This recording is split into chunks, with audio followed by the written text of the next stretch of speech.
સાધારણ સભાની અંદર અમારી જે માંગણીઓ છે આજ લગીન આ અમૂલ ડેરીના એમડી ચેરમેન આપણી કમિટી સભ્યો અમારું નથી સાંભળતા.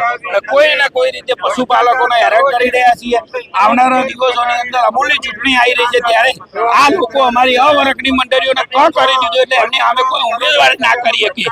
પણ આ લુખાઓને એવી નહીં ખબર કે મારા 1258 મંડળીઓના ચેરમેનો આ વખતે જાગી ગયા છે.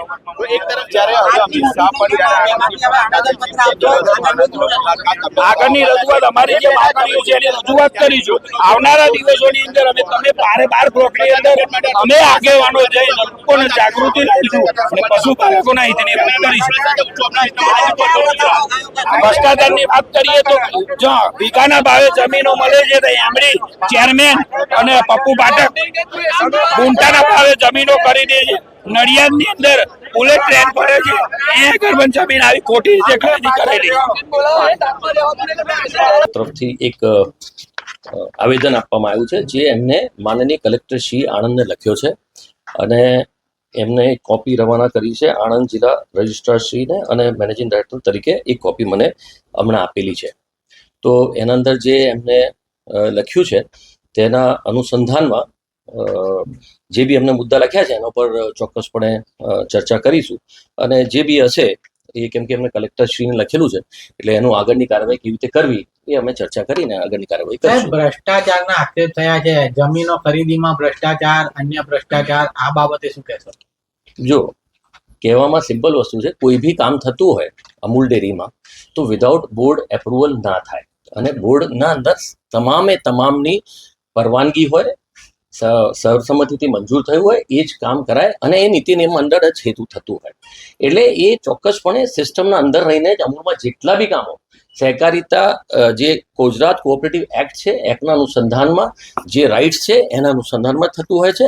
એમાં કોઈ એ વસ્તુ નથી કે એવું કઈ વસ્તુ થઈ છે. સર્વસંમતિ બરાબર, પણ સર્વસંમતિથી વીઘાના ભાવે મળતી જમીન ગુઠાના ભાવે ખરીદી લેવાય એવું પ્લીઝ અન્ડરસ્ટેન્ડ, એવું કઈ વસ્તુ નથી હોતી. એમાં શું છે બહારના પ્રશ્નોથી આપણે એવું વિચાર કરીએ એવું કઈ વસ્તુ નથી જે બોર્ડમાં ચર્ચા થઈ રહ્યા છે.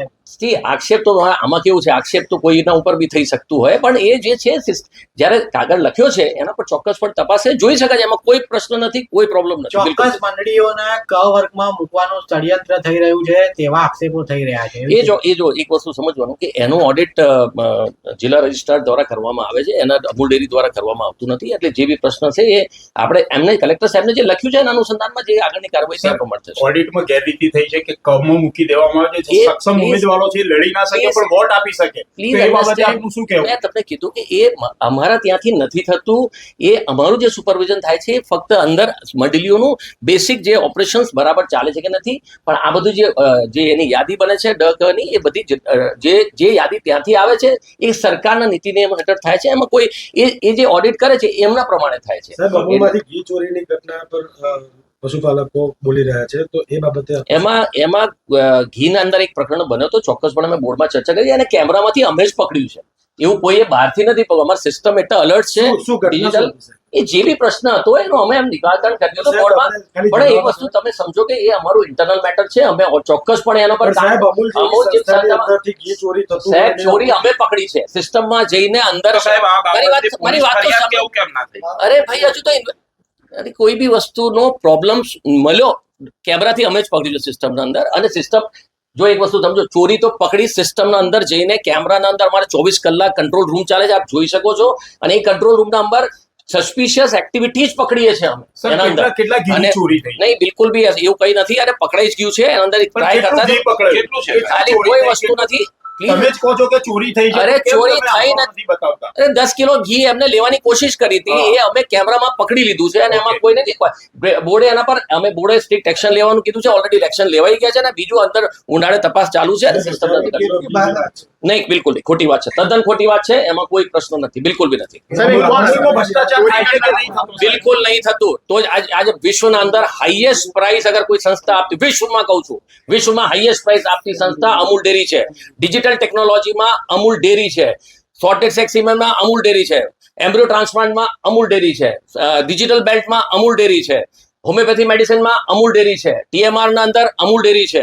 સૌથી વધારે જે પ્લાન્ટ બન્યા છે ટેકનોલોજીકલ પ્લાન્ટ બન્યા છે, પૂનાના અંદર પ્લાન્ટ બન્યું છે, ચિત્તૂરમાં પ્લાન્ટ બન્યું છે. આપણે ટેકનોલોજી એડવાન્સ પ્લાન્ટ બનાવ્યા છે અને તાત્કાલિક ચિત્તૂરની કેપેસિટી બી આપણે પૂરી કેપેસિટી યુટિલાઇઝેશન સુધી પહોંચી ગયા છે. એટલે કહેવાનો અર્થ છે કે જે પ્રમાણે ગ્રોથ થઈ રહ્યું છે 2000 ને આપણે 18 ની વાત કરીએ તો 18 ના અંદર આપણું 6250 કરોડ ટર્નઓવર હતું. આ વર્ષે અમે લગભગ 14000 ઉપર ગયું. આ વર્ષે એટલે 25-26માં 15200 કરોડ ઉપરનું ટર્નઓવર અમૂલ ડેરીનું થશે. તો સંસ્થા જ્યારે ગ્રોથ એ પશુપાલકને હાઈએસ્ટ ભાવ આપણે સિસ્ટમના અંદર આપ્યા છે. આ બધી ફેસિલિટીઝ આપણે જે ક્રિએટ કરી છે સભાસદોના હિતમાં કરી છે અને આના લીધે જ આપણે આટલું બધું સારું આપી શક્યા છે. સાહેબ, આ લોકો જે બધા બહાર આવ્યા છે, ખોટા છે બધા. સાહેબ અમિત શાહ આવી રહ્યા છે. આવનારા દિવસોમાં તડામાર તૈયારીઓ થઈ રહી છે અને એની વચ્ચે આંદોલન તમે કઈ રીતના જુઓ છો? જો એક વસ્તુ સમજો, અમિત શાહ સાહેબનો કાર્યક્રમ સહકારિતા કમિશન NDDB અને ફેડરેશન થઈને કરી રહી છે. અમૂલ ડેરીના પ્રાંગણમાં થઈ રહેવાનું છે આ કાર્યક્રમ અને આ વસ્તુ આજે આપણા ધ્યાન પર એમને આપી છે તો એના પર ચોક્કસપણે કલેક્ટરને જે કાગળ લખ્યો છે આ એમને કલેક્ટરને જ કાગળ લખેલો છે. એટલે કલેક્ટરનો જે કાગળ લખ્યો છે કોપી અમને માર્ક કરી છે. ચોક્કસપણે એના પર આગળની કાર્યવાહી. સાહેબ, આ લોકો જે બહાર આવ્યા છે, એ લોકો ખોટા છે. ચાલો.